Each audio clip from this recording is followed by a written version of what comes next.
చూసి ఆ మనిషి ఏంటి అంటే ఎలా ఉంది? మందు తగిలిందా? లేదంటే ఎవరన్నా ఏదైనా చేసారా? చెప్పగలుగుతారు వెంటనే. ఖచ్చితంగా. ఇప్పుడు నన్ను చూసి చెప్పండయితే మరి. ఖచ్చితంగా. నీలో ఉండవలసిన సమస్య అనేది ఇప్పుడు వాస్తవానికి నీకు ఎలాంటి చెడు సమస్య అయితే లేదు. ఎవరో ఏదో వశీకరణ చేసిన సమస్యలైతే లెవ్వు.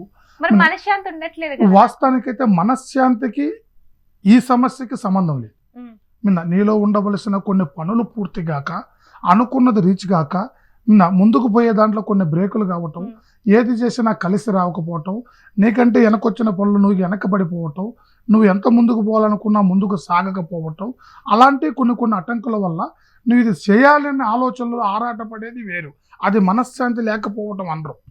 మనశ్శాంతి లేకపోవటం అంటే మనిషి అనేది కొన్ని విధాలుగా డిప్రెషన్లోకి పోవటం. మనిషి ఆరాటపడి పోరాటం చేసేది మనశ్శాంతి లేకపోవటం కాదు. పోరాటంలోనే మనిషికి ఎప్పుడు బలం ఉంటుంది. ప్రతి మనిషి యుద్ధం చేయాలన్న ఆలోచన అనేది ఉండాలి. కష్టం లేని మానవుడు భూప్రపంచం మీద ఎవడూ లేడు. కష్టే ఫలే సుఖం. కష్టపడింది ఫలితం రాదు, ఫలితాలు లేకపోతే మనిషి సుఖపడలేడు. ఏదైనా మనశ్శాంతి అనేది మనం నిత్యం చేసే దాంట్లో బట్టేది మనశ్శాంతి లేకపోవటం కాదు. మనిషి సాధించవలసింది అందకపోవటం, నోటికాడకు వచ్చిన బొక్కకు బయటకు పోవటం, ఏది చేయాలనుకున్నా కానీ కాకపోవటం.